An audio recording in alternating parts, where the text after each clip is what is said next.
Kamusta Capricorn? Welcome to Like a Tarot.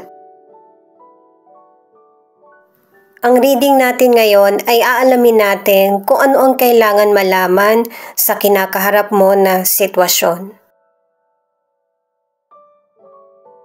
Feeling ko, mabigat ang energy mo, pagod ka, may kinakaharap kang problem, dinaramdam, or iniisip. At ganun din yung feeling ko sa ibang zodiac sign. Kaya ito yung reading na napili ko.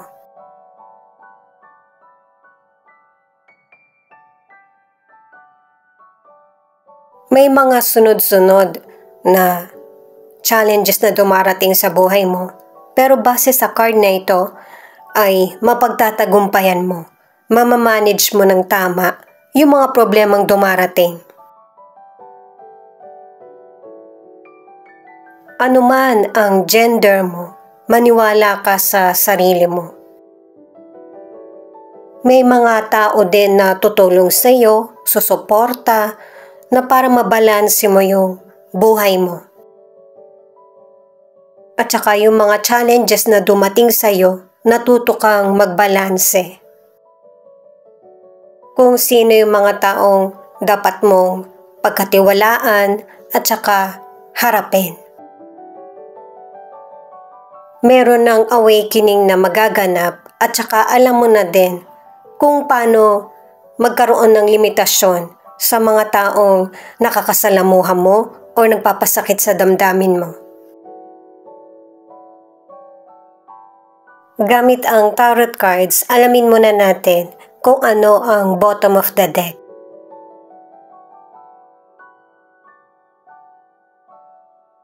Ang energy ng card na ito, pwedeng ikaw ito o yung person na naging broken-hearted. At dahil sa nagkaroon ng abandonment issue sa relasyon or connection niya ng person na ito, ay hindi kanya makalimutan. Hinihintay kasi ng person na ito na yung meron kayong closure. Iniyakan ka ng person na ito. Nagkaroon kayo ng relationship o kaya naging MU kayo ng person na ito para sa lesson na kailangan mangyari sa buhay nyo patungkol sa love. Para sa mga bagong viewers, ang reading na ito ay timeless reading, general reading, ano man ang gender mo or edad mo. Guide reading lamang ito kaya kunin mo lang kung ano yung akma sa sitwasyon mo. At kung kailan mo ito napanood, yun ang start ng 1 week reading para sa'yo. Ikaw na bahala magpalit kung si person mo ito o ikaw. Knight of Wands, Two of Pentacles in reverse, Knight of Swords. Merong person na dahil sa pagpapanik o kaya pagmamadali, may mga maling aksyon na nagagawa or desisyon. May mga namimiss na oportunidad or pagkakamali sa financial. Kung meron kang sasakyan, ang ilan sa inyo nagkakaroon ng aksidente o kaya nahuhuli ka. Hanggat maaari ay magkaroon ng self-control para magiging maayos yung connection mo sa kapwa. Hindi naman kailangan ng agarang desisyon. Matuto ka ring makiramdam ba? Para sa career o negosyo, kailangan din ng break para mabigyan mo rin ng atensyon kung ano ba yung ibang interest mo. Ang ilan sa negosyo dahil sa natuwa ka sa magandang nangyayari sa negosyo mo, pinalawak mo ito or marami kang biniling items na hindi naman agad-agad kikita ka or maibabalik yung ginastos mo. Huwag kang masyadong mag-focus sa ikakatagumpay ng karir mo or negosyo. Mag-focus ka rin sa ibang bagay na akala mo maliit lang pero malaking parte sa negosyo mo or career. Magpakita ka rin ng concern sa katrabaho mo, kasosyo sa negosyo or customer. Importante yung connection sa kapwa para may mahihingan ka ng advice or suporta.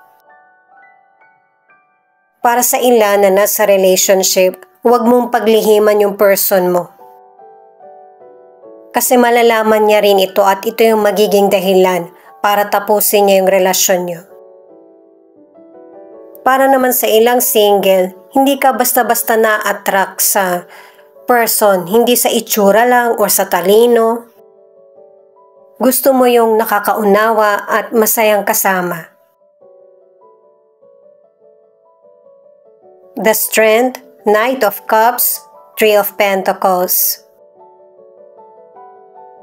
Dito na ipinapakita sa mga cards mo na nagkakaroon ka na ng awakening or naiintindihan mo na importante yung connection mo sa kapwa mo. Sa kapwa mo, sa family, or kapitbahay. Ginagawa mo pa rin ito ng may pag-iingat para makaiwas sa misunderstanding. At kung meron mang ilan sa inyo na nawalan ka ng kapamilya, kaibigan, lakasan mo yung loob mo. Kasi marami pang darating sa buhay mo na magpapalakas ng loob mo at saka magbibigay ng idea sa iyo para mapagpatuloy mo yung buhay mo. Sa financial, merong good fortune na paparating sa iyo. Kumbaga, sinuswerte ka sa money. May mga unexpected na darating na oportunidad na magiging maganda yung kita mo. Ang ilan sa inyo mag-i-invest. May mga mahirap na sitwasyon na darating sa iyo sa financial, pero mas marami yung exciting moment na makakabawi ka sa financial na nawala sa iyo or nasobrahan yung gastos mo. Isa sa inyo ng person mo sa mga nasa relationship ang magsasakripisyo alang-alang sa ikakatagumpay ng person. Ano man yung dumating or darating na problema sa inyo ng person mo ay malalagpasan nyo. At ang advice ng cards, kung may konting problema sa inyo ng person mo, sabihin mo kung ano yung ayaw mo para walang maipon na misunderstanding. Ang ilang single, makikilala mo yung potential person sa school mo o kaya sa lugar kung saan ka nagtatrabaho or kung saan ka palagi. Magkakakwentuhan kayo patungkol sa trabaho or palagi ang ginagawa. Magkakasundo kayo. Magugustuhan mo yung bang hihintayin mo, yung panahon na makakapag-usap kayo.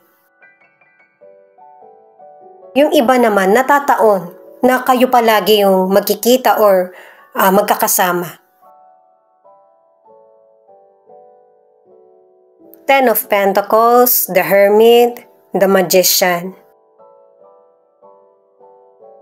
Pinapakita sa cards na ito na merong person na hindi niya na mababawi kung ano man yung napagdesisyonan niya sa nakaraan. Kasi nagiging maganda na yung takbo ng buhay ng person na ito. Maybe ikaw ito o yung person mo. At ang advice ng cards na ito ay mas mag-focus sa mga magandang nangyayari sa buhay mo ngayon. Dahil sa marami pang mas magandang magaganap sa iyo o sa inyo ng person mo. Marami kang may inspire na kapwa mo sa mga nagagawa mong desisyon at saka mga taong bumibilib sa mga tagumpay na nakakamit mo. Ang ilang Capricorn ay healthy yung pangangatawan mo Pero ang iba, kung meron kang illness, hindi naman ito ganun ka seryoso. Pero syempre, kapag binigyan ka na ng sign ng katawan mo, kailangan pangalagaan mo na yung sarili mo kahit na light illness man ito. Magkaroon ng healthy diet at saka exercise. Yung paglilinis, paglalakad, nakakatulong kaysa sa mas mahabang or matagal na pag-upo. At saka hindi mo naman napapansin yung sarili mo kung ano ba yung lumalabis. Kaya pinapaalala ng mga cards. Katulad ng nasabi ng unang card na bottom of the deck na King of Cups, single ka man or nasa relationship. Merong person na gustong kumonekta muli sa'yo, yung magkausap ba kayo? Kasi gusto niya ng clarity or closure sa mga nangyari sa nakaraan. Ano ba yung nangyari? Pero may ilang single na hindi ito yung magiging prioridad mo. Magkakausap kayo pero hanggang dun lang. Mas susundin mo kung ano yung pangarap mo. At saka merong single na meron ng ibang nagpapakita ng interes sa'yo. Meron siyang kaya or stable ang pamumuhay. Ang ilan sa relationship, dahil nagiging busy yung person mo, mas gusto niya na magsama na kayo or magpakasal. Kasi yung person mo, nawawalan na siya ng time sa relasyon nyo. Mas gusto niya na malapit ka para madali ka niyang makausap or makita. Mas lalong magiging committed at saka i-enjoy nyo ng person mo yung relasyon nyo. Magsama man kayo or hindi pa.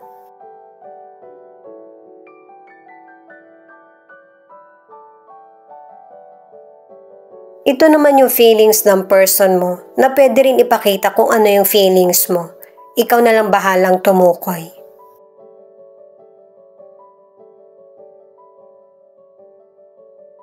Ang distance ang naging dahilan kaya yung relationship nyo ay natapos or yung nahihirapan kayong ipagpatuloy. At syempre, hindi man ipakita sa'yo ng person mo, affected din siya sa mga nangyaring kalungkutan, pagtatalo sa relationship nyo. Ito yung gumugulo sa isip ng person mo. Posible na ang ilan sa inyo, dahil nga sa nagkahiwalay or hindi kayo magkasama ng person mo, yung alaala nyo ang nagpapakonect sa kanya sa iyo. May mga situation din na nagpapagulo sa isip niya patungkol sa connection nyo. Naiisip din ng person mo kung ano ba yung nagawa niyang mali, ano ba yung pagkukulang niya. Pero may mga panahon na sinisisi ka rin niya sa nangyari sa relasyon niyo, kung bakit kayo nag-aaway or kung bakit nagkahiwalay or inabandon na.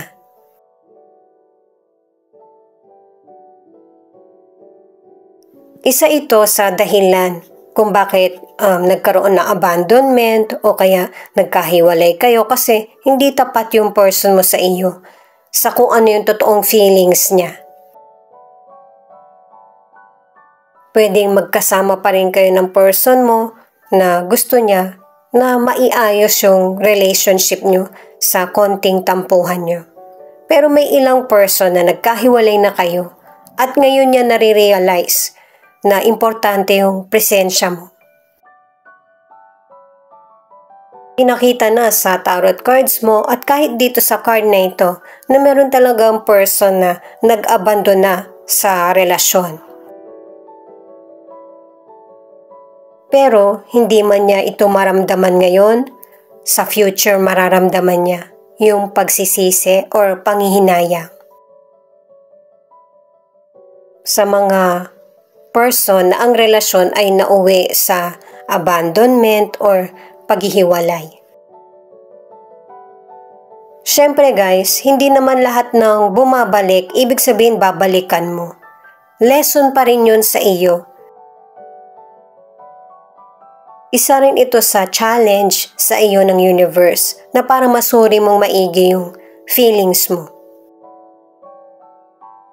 Na para mas manindigan ka sa mga decisions mo. Ito naman yung ilan sa 12 zodiac sign na nangunguna sa reading na ito. Libra, Sagittarius, Cancer. Thank you nga pala sa mga nag-like, share, comment, and subscribe. Ingat po kayo palagi saan man kayo naroon. At kung gusto nyo ng sakto na reading, magpa-private or personal reading kayo. Pero hindi ko na ginagawa yan. Ito naman yung mga letra na posibleng andito yung letra ng pangalan ng person mo or letra ng pangalan mo. H, L, B, X, F, K, E.